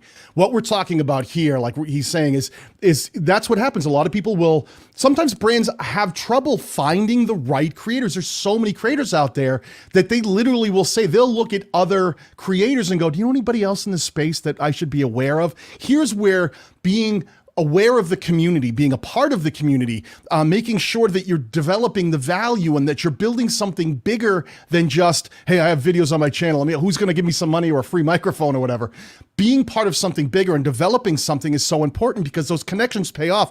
I know for a fact, a guy like Roberto, anytime like a brand reaches out to him, whether he takes it or not, he'll always think about, who else is in the space that I might want to go, hey, have you thought about, using someone over here that might be a good fit? I do it all the time too. When I talk to brands and they're new and they're looking for people, I immediately will say things like, hey, have you thought of D. Nim? And he and I work together and we'd be a nice, easy fit. So I'm always pushing people that I know to brands to help make those connections. That's another thing, is talk to the other creators in your space. Work collectively, work together, rather than thinking of them as your competition. Think of them as your greatest allies and assets and everything like that. Do like me and Daniel, build a cabal, build the Legion of Doom. It's like we have the YouTube Mafia. So that's our thing and everything. Like that's what we got: Don Daniel, Don Roberto, Don D, Don Nick. Like we got, so like we got Don Bryan. It's like, so like there's like a real value to just being able to also make yourself useful to a brand by being able to connect them with creators. That's another thing Viper does Viper's a smaller creator, but he's well connected, and to not only creators, but also to brands. Making yourself useful is very important. And you do that by being a super connector. And you can be Viper and you could be someone who has a small following, but this is one area where people don't think about quality over quantity. They never think about quality over quantity when it comes to their relationships. They only think big numbers, big audience, but they don't think about quality. It's fine if you have only 1,000 people that you influence, if one of them is Casey Neistat. If you're the person, think about it. Gerald Undone influences creators with 10 million subscribers, and it's like, what? Wait, I might go buy this thing that's $5,000, but wait, what did Gerald say about it? Everybody looks at Gerald Undone that's bigger than him to make their buying decisions. They also look at Armando Ferreira when they're going to make their buying decisions. Even though Armando and Gerald are not the biggest creators in the tech space, they're the most detail-oriented, serious, deep dive, analytical, rip the thing apart creators that everybody's like, I want to know what they say about it before I commit my money. Everybody, big or small, respects them. So are you respected enough in the lane that you're in?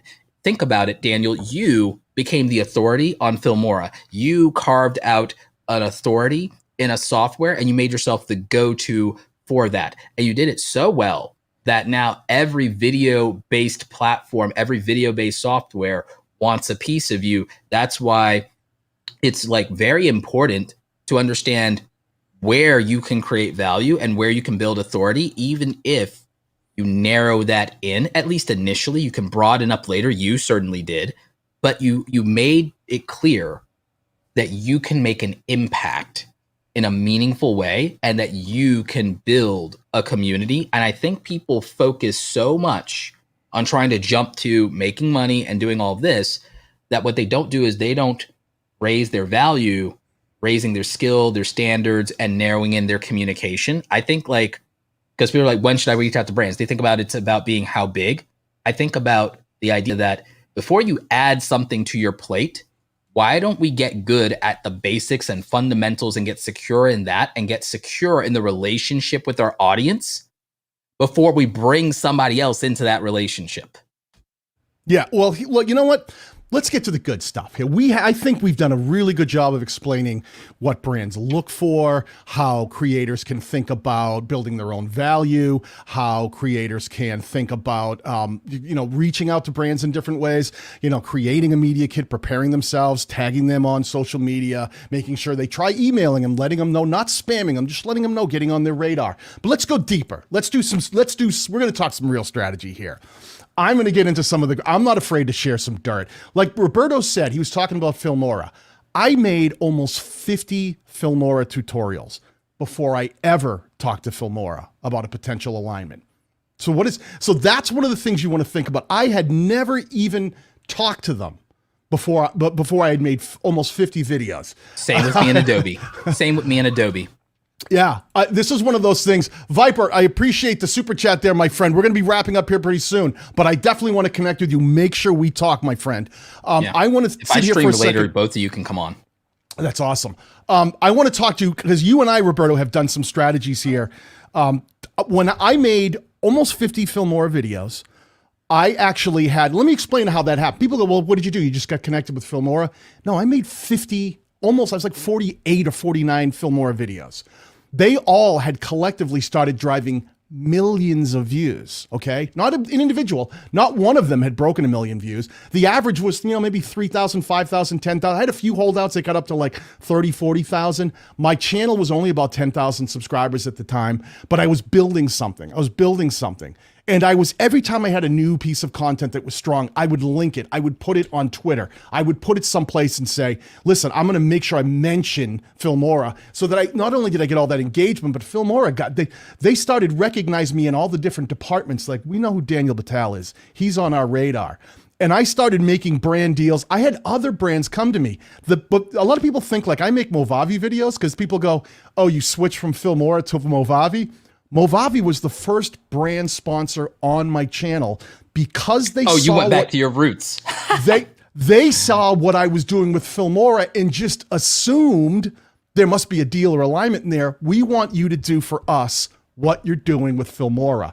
Whether there was a deal or not in place, they just saw the interaction. They saw the content. They saw the value. And they said, you know how you're making those Filmora videos? We love what you do. Would you consider making similar content, but featuring Movavi? They were the first brand deal I ever made. I did a deal with them. And one of the things I want to give you for advice is right there is thinking when you build that value. One of the things Nick Nimmin taught me right early on is he said, listen, when you have the opportunity to work with a brand, instead of just thinking about making one video, always be prepared to offer them something that's a more substantial value. And they were ready. They wanted to know what the price was for one video. And I explained to them that I'm building a channel here. And me making one Movavi video is going to be a one-off that might do okay, that might not do okay. But what would be better is if I did a 5-video playlist about Movavi that I could drop over time and start introducing my community to an alternative to Filmora and show them things that maybe Movavi did that Filmora didn't, or show them techniques that I didn't show them how to do in Filmora, but I did show them in Movavi. And now I present an alternative value. And I got them, instead of a 1-video deal, I got them into a 5-video deal. And that was the first ever brand deal that I signed on my own, strictly by leveraging the success that I had with my other videos, period. This is one of the things I try to stress to people. Success is something you can leverage.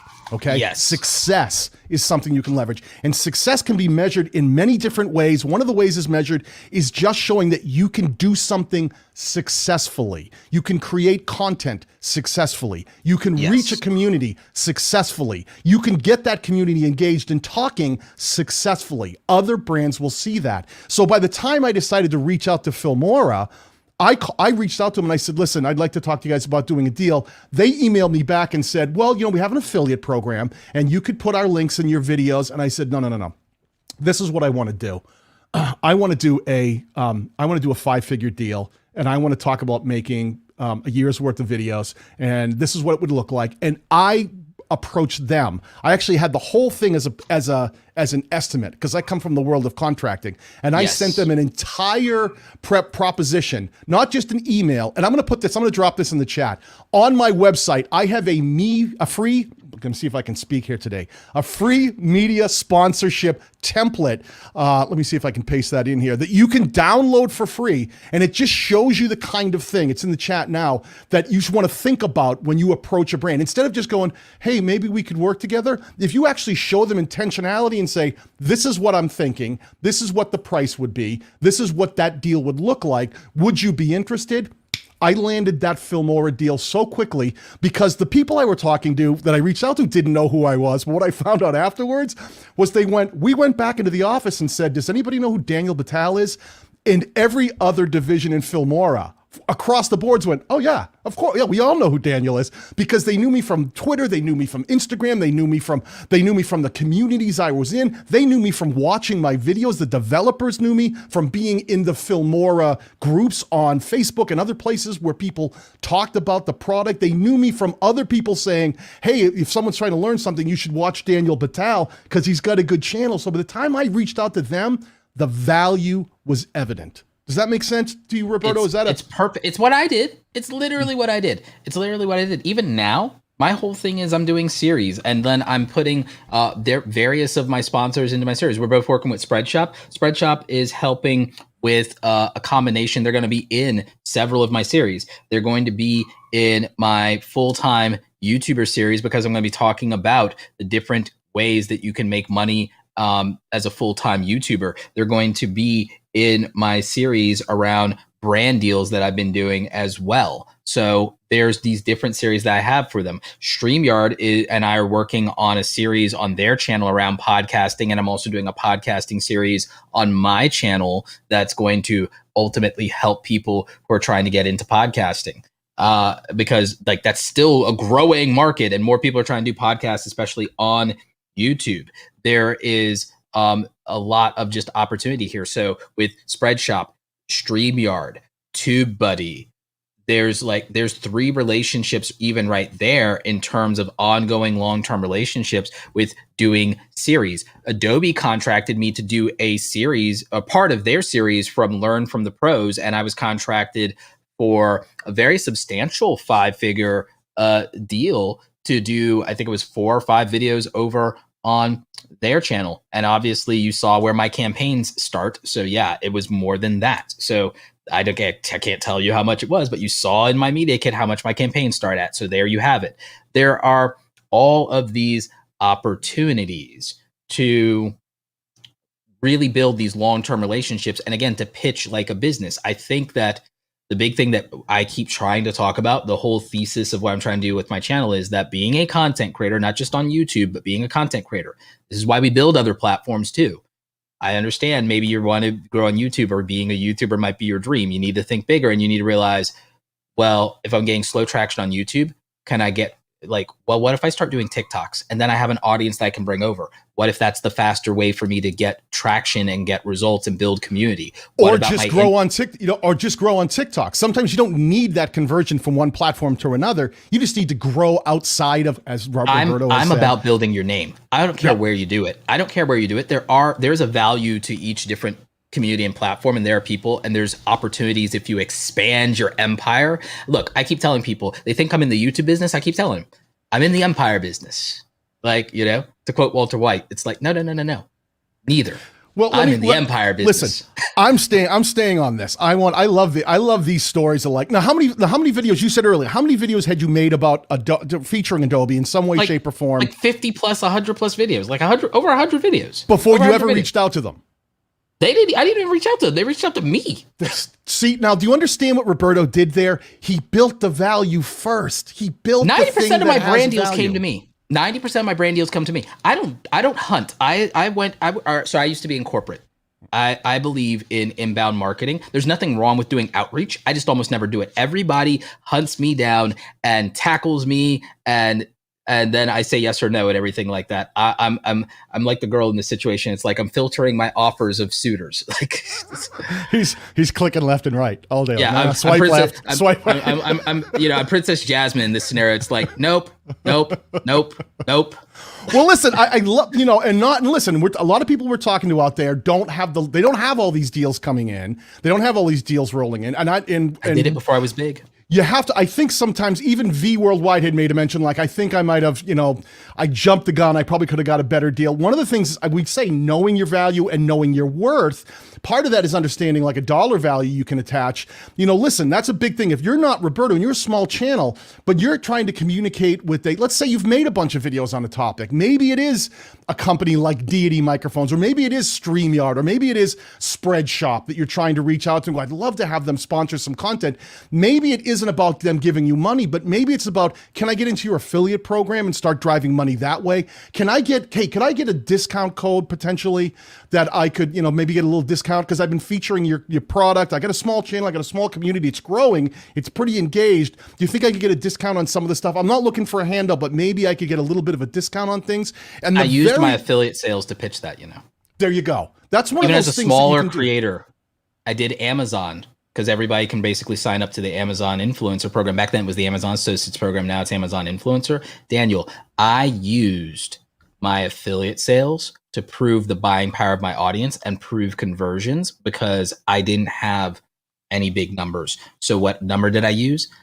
I said, okay, bottom line, y'all want reach because you want sales. I can get sales even without the reach. I can get more sales than people who are bigger than me. And I proved it. And even today, software companies come to me because I've proven what I can do for TubeBuddy. Well, there's the kind of thing you'll get reached out. They'll get reached out to by companies, even you small creators. You got to be really careful. They'll reach out and they'll be like, "Hey, would you make a video on this if I give you this $15 microphone?" And I see a lot of people jump on those deals, going, "Oh my gosh, I can get a free microphone!" And they put hours of work into a piece of content just to get this microphone that it cost the company almost nothing to make. And there's all these weird engagements like, "Well, you need to buy it, and then we'll reimburse you, and you have to give us a review on Amazon." And it's just a salesperson who's not even the real company. They're just trying to drive conversion on their Amazon store. So you really have to, don't let jumping the gun, wanting to make a deal, get ahead of what you're actually trying to do is to create value and so that when you do get to the dollar figure kind of thing of what you're going to do, that you can actually make things happen. I think creators do not think outside of the box. I'm a firm believer in this. I made a deal here. You guys want another story? Yeah. Let me tell you a quick story here. I made a deal the other day, and this is exactly why I have a media kit too.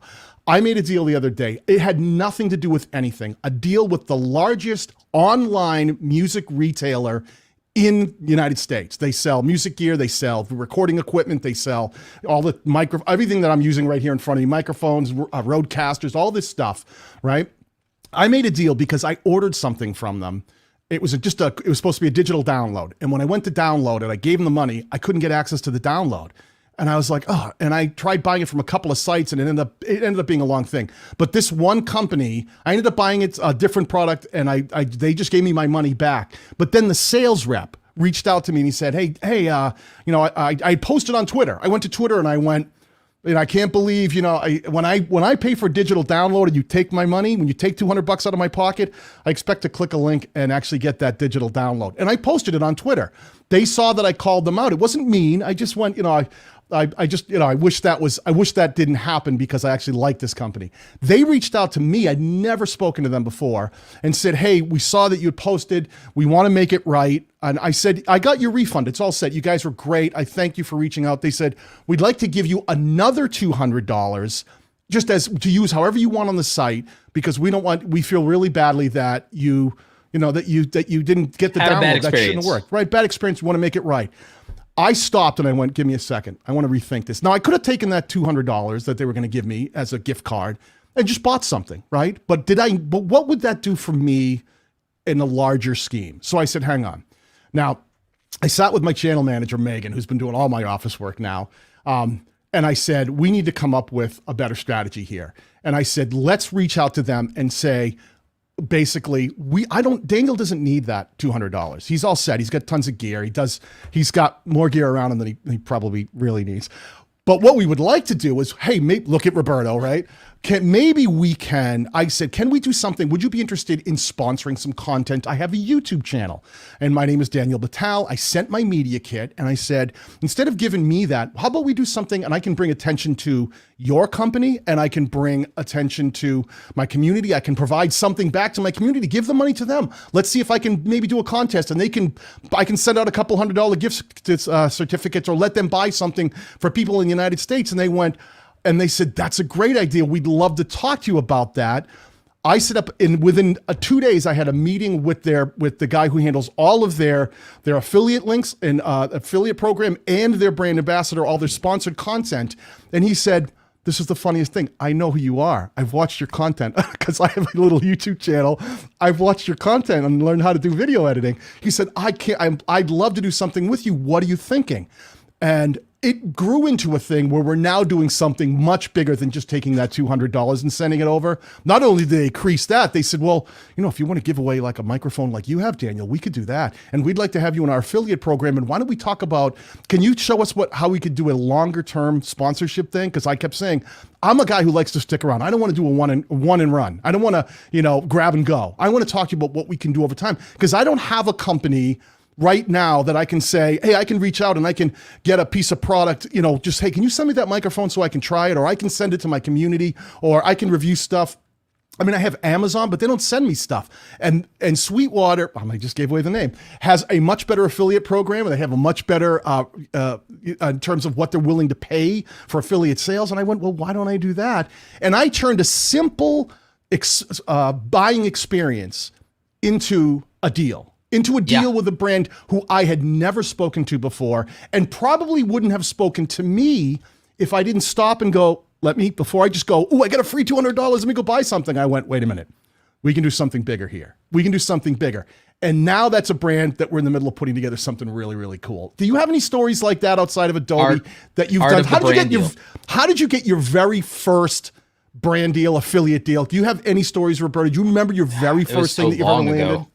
I was long ago, so I guess I can go with free product because that's the story I remember because I think it's probably the one that means the most to me. And I love this brand so much. So the first brand to ever give me like free products, and they did such a great job, and they're to this day, one of my, I actually still use this product, even though technologically speaking, it's probably outdated at this point because it's like more than 5 years ago. It's like maybe 7 years ago, 7 years ago. I was a really small YouTuber back then. Compared to now, Lexar Digital, they make SD cards, they make card readers. So I have this card reader dock station that has you can put multiple SD cards into it, right? I got this when I was a smaller YouTube channel and I was once a week, I think I would do tech reviews, Tech Tuesday was my thing back in the day. Back in the day, when I was a my day. When I was a baby YouTuber. And hey, do you know how old I am? To me, you're still a baby YouTuber. So the about to be 37 this month. So man, it's going by quickly. In the grave. You got the AARP card yet? Did YouTube send you one? No, I got to go to an early bird supper today. So it's I decided to come and be here with you instead of being at Sandpiper. So. You know the pancakes he gave up this morning just for this? I hope you guys are finding the value. You guys appreciate this and everything like that. It's after this, I have to go sponge myself down, get my walker. Take a nap. But anyway, so Lexar Digital sent me what at the time I think was this $350 docking station that I wouldn't even be able to back then buy because I wasn't even making $350 a month on YouTube ad revenue back then. So I was very grateful, and they sent me this really great thing that all the professional photographers love and swear by. I think I saw it because of Jared Polin, Frono's Photo, right? And so they sent me this thing that was like worth almost $500, and my mind is blown because like this thing was like almost as much money as my laptop. And so I had this really fast, great docking station. I did a review on it. I thanked them for sending it, and it was my first product sponsorship, like in terms of them giving me free product as in-kind compensation. It was worth almost $500. I think they also sent me some memory cards. Later, they sent me some other stuff. And then the next brand to ever do something like that for me was Western Digital. Western Digital sent me a cloud backup so I'd have all this extra storage. It was like a $200 or $300 little docking station with 2 hard drives in it, so for redundancy and some cloud software. And I was like, oh my god! And so all my hard drives up until then had been like Western Digital or Seagate. The next brand to send me something was similar. Was, hey, we actually like the video that you did for Lexar, and we like the video that you did for Western Digital. Hey, what if we send you the Seagate product and everything? So Seagate sent me something. So it was just this really cool situation where I was starting to get recognized and be able to say, hey, I can do good product reviews. I'm not even the biggest product reviewer. I'm not even a tech YouTuber. I'm talking about how creative people can get their work done, which is what I still do. Now it's more about how they make money, but I still make process videos about how people get their work done. That's why I'm a good advocate for things like Epidemic Sound, StreamYard, TubeBuddy, Spreadshop. It's about how we work and how we get paid and how we do our career and how we live as creative people, and it's what I actually authentically do. It's what I've always wanted to do. So being able to then work with the brands that make the things that I use. Elgato sent me a bunch of stuff. I already had bought almost every Elgato product, and they always see it in my desk setup. So Elgato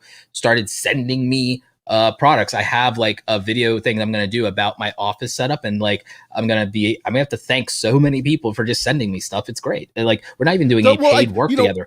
They sent me $3,000 worth of products, Daniel. And that is amazing. That's the kind of thing that when we talk about, you can leverage success, people see the success of Roberto's ability, it's not about subscribers. It's not about that. It's about how much work he's put in, how he connects with his audience, how much value he provides every single day. If you're not following Roberto on Twitter, you should be, because he puts value out there every single day. If you're not part of his email program, then you should be, because he sends out all kinds of valuable content every single week, and he makes value. He creates value, and brands will recognize that. What's funny is there's one thing I should mention. There's not one way that all brands act. There's not one way that you need to approach every single brand. I have been given very few things. I think the only things I've ever really been sent were I worked with Valera Screen. They make green screens. They sent me a couple of green screens because they just reached out and they said, would you be interested in doing something? We did a one-off deal. They sent me a couple of green screens. I wanted to do a full how to properly light green screens because it was within my value proposition. I teach people how to make better content in order to grow their YouTube channels. That's the space I live in.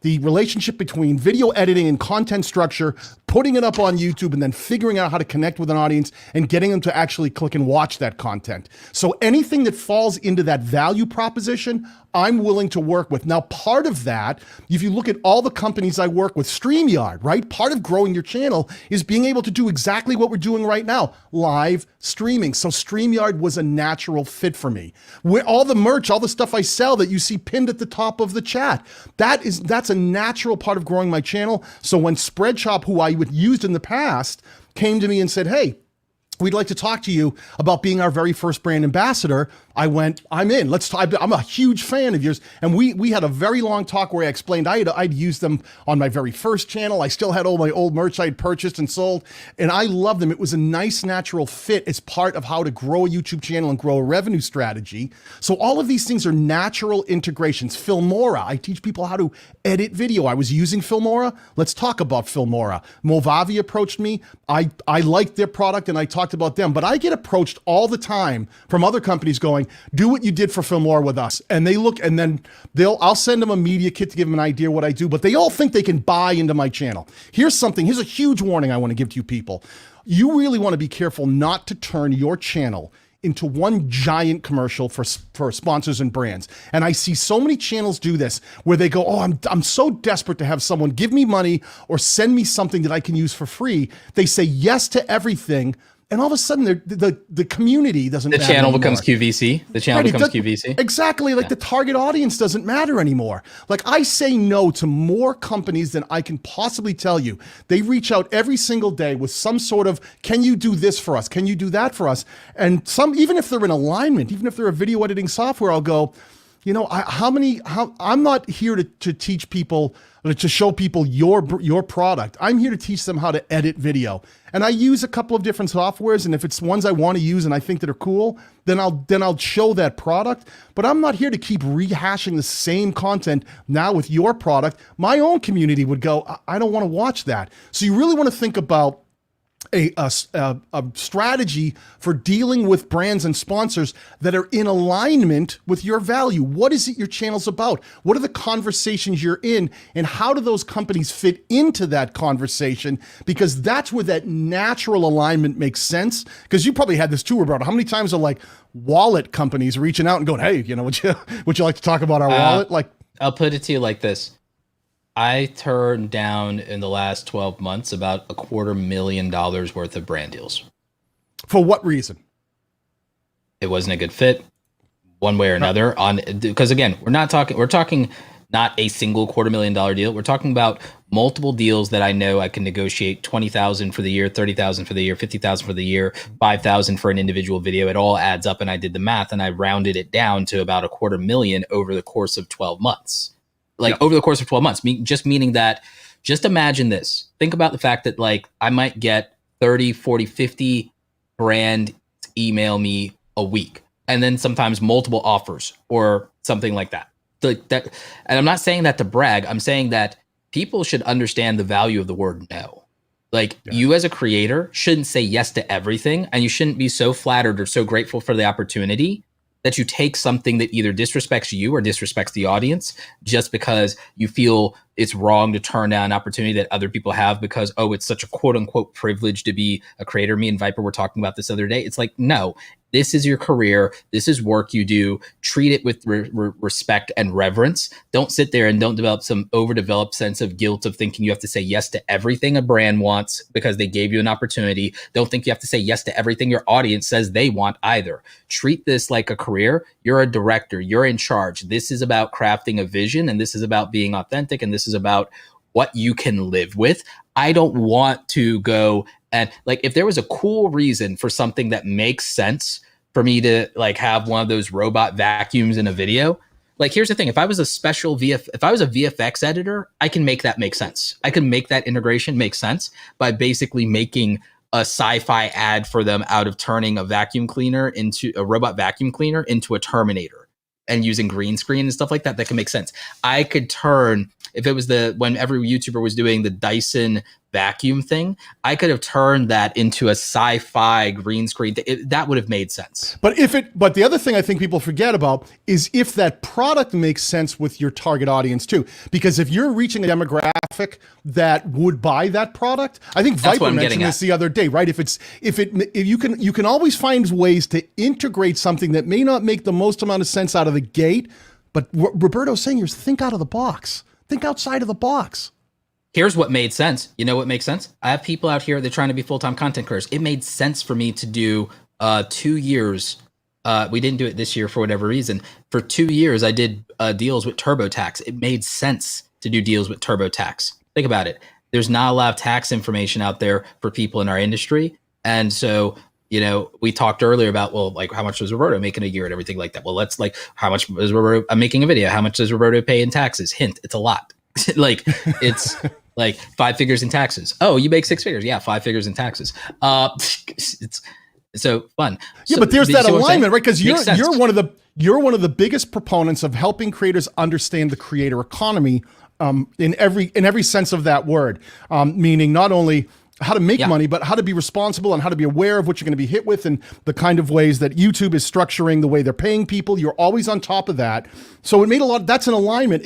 It makes sense that would fit for the kind of people who watch your content. Same with mine. Like whenever I look at companies, I'm always just trying to figure out How does that fit? How does that make sense for the people who tune in regularly? And I do have some people that are like, just show me how to do something in Filmora. But I always remember that that is not my value proposition. I'm not a Filmora channel. Although I've done a ton of Filmora content, it's always been about helping people make better content in order to grow their YouTube channel. So I always think, does this help me do that effectively? And can I help create revenue doing that?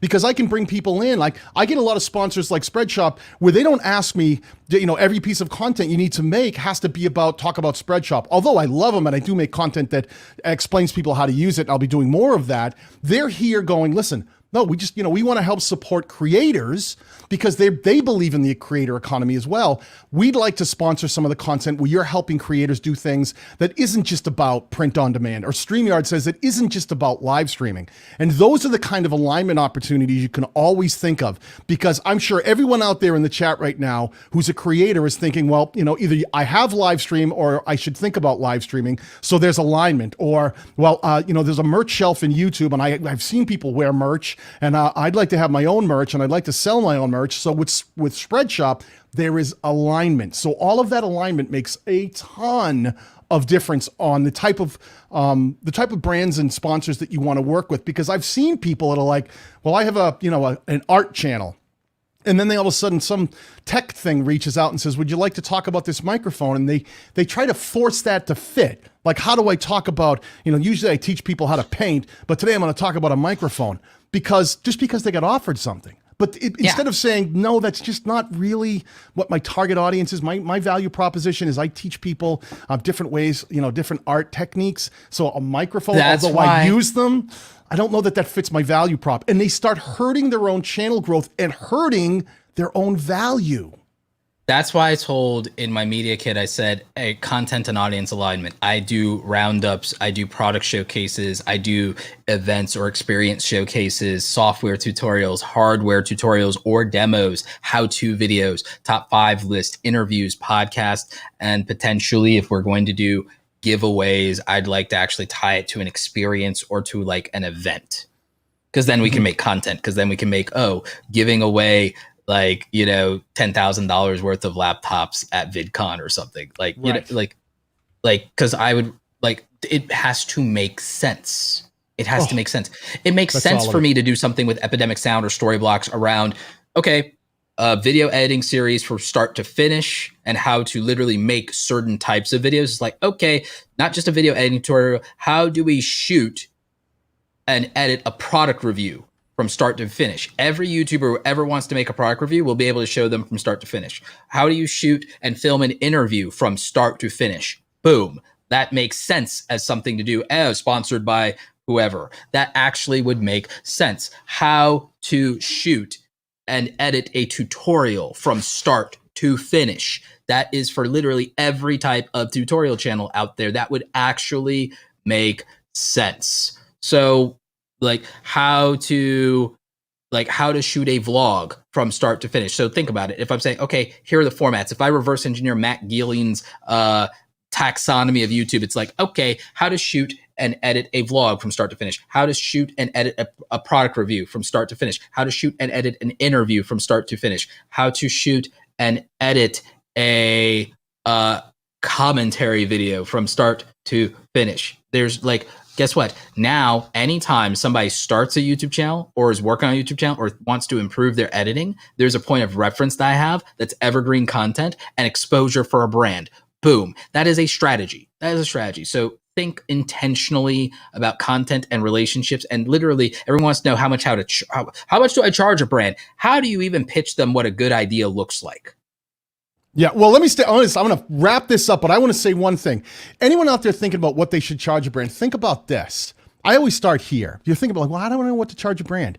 I'm going to give you one point of reference. There is a thing called Social Bluebook that you can sign up for, and it does give you some ballpark figures there. It depends. They get a little skewed, but they're sort of very general. They'll give you an idea for your channel size, your reach, and your engagement. But think about this. An average brand who uses Google Ads effectively is going to pay 3 to 5 cents for a really targeted ad on the low end, right? On the low end, 3 to 5 cents, right? On the low end, just to get in and try to get targeted an audience. 3 to 5 cents for an ad. That's an one agency view. told me 10 to 20 cents. on a agency. high tier target, Yeah. A lot of the smaller companies are those are higher tier agencies. A lot of these companies going to reach out to small creators aren't dropping 10 to 20 cents on probably a small tier thing. They're just trying to get the word out. So 3 to 5. Think about that. Think about how many views you get on a video. That's how. By the way, that's what I pay for my ads. For my ads as a company, I pay like about 3 to 5 cents. So there you go. So if you got 100 views, multiply that by 0.03, and that's the kind of conversion value that you might be worth off the bat. So think about that to start. Like if you're just a small channel and you're only driving a few views, you can't really look at a company and say, I think you should pay me $500 to make this video, and you should, and they go, well, wait a minute. Why?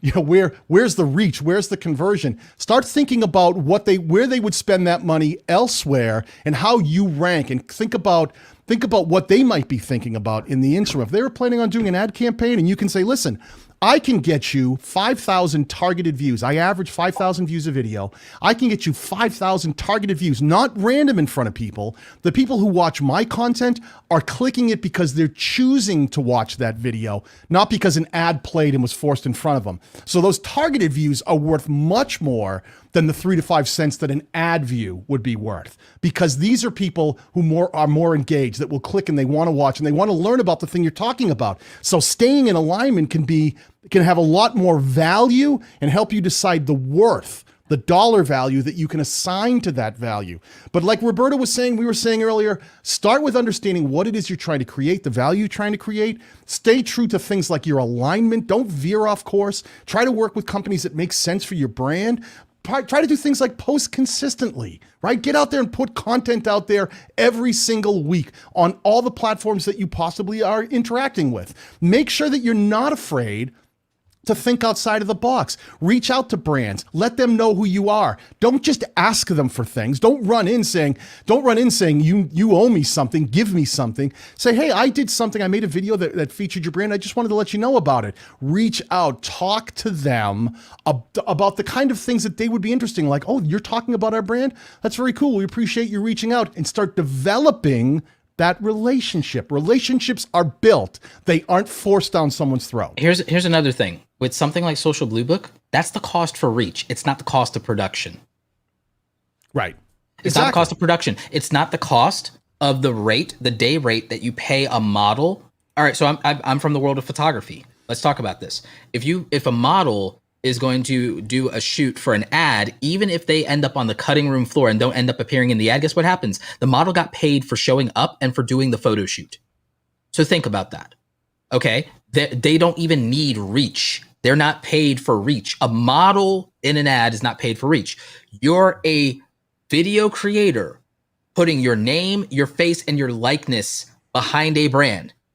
You don't think that has a value in and of itself before we even talk about the reach? So Social Bluebook is just, here's the theoretical price for reach. We are not talking about your rate for like them using your likeness. Okay, so that's a thing. We're not talking about licensing if they use it on their platform. They need that from you. And so let's talk licensing fees. Let's talk about my likeness, because you're a model now. When you're doing that, you're an actor, you're a model. There's a day rate for being an actor or a model. Even if you're cut out of the film, you get paid. Yes. If you get cut out of the ad, you get paid. And there's a much larger conversation that we need to have that helps creators understand being paid for actually making videos, making content, because that actually has a dollar value assigned. If I go and I shoot photos, I will get paid hundreds of dollars to shoot photos, whether they use them or not. Hundreds to thousands of dollars. If I say, here, I did the photo shoot, here's my rates. I get paid hundreds to thousands of dollars for doing a photo shoot. Even if I go and I do headshots for a creator right now, even if they never use it in their social media, they paid me for the shoots and they paid me for the licensing of the ability to use my photography and sign over the rights to usage for them. I retain the copyright. They are now licensing usage, and they get to use that for any commercial or promotional purchases without paying me any further, which means that if a creator takes a headshot that they paid me for, that I licensed to them, and then for whatever reason, if a brand ends up saying, hey, we want to use your headshot, Mr. or Mrs. Creator, on a billboard or whatever that Roberto Blake did, they don't have to credit Roberto Blake or pay Roberto Blake anything, because they have the transferable usage of that. And the brand could then pay that creator to use my headshot or the video that I filmed for that creator. So think about it. You have a value as a photographer, a producer, a writer, an actor, a model, a face before we even talk about reach. And that is something else you actually have to build as well. Trust me, anyone with a camera out there isn't getting several hundreds or thousands of dollars for a picture they took. You still have to build that value. You have to build that worth. Listen, I'm going to wrap it up here. Roberto, thank you so much for joining me here today. We're going to have to pick this conversation up and dive into a deeper segment of it at some point. But if there's anything that we didn't cover here today, make sure that in the replay down in the comments below, ask any question you possibly want to ask. I'll make sure I get in there and I address those questions afterwards. Everyone who dropped a super chat today, thank you so much for doing so. Everyone who's hung out and got any value from this, whether you're watching live or you're watching in the replay, we really appreciate it. If you have not gone over, checked out and subscribed to Roberto Blake on YouTube, please do so. He is probably got the most creator-centric, entrepreneur-driven channel out there when it comes to understanding the creator economy and how to be an actual creator influencer and someone who can be an entrepreneur at the same time. Roberto is your guy. So Roberto, thank you so much for being here today, my man. Thank you so much for having me, Daniel. All right, listen, everybody, I want to thank you all for hanging out. Make sure you check out StreamYard and Spreadshop, our two sponsors today, and we will catch you next time. Peace, people.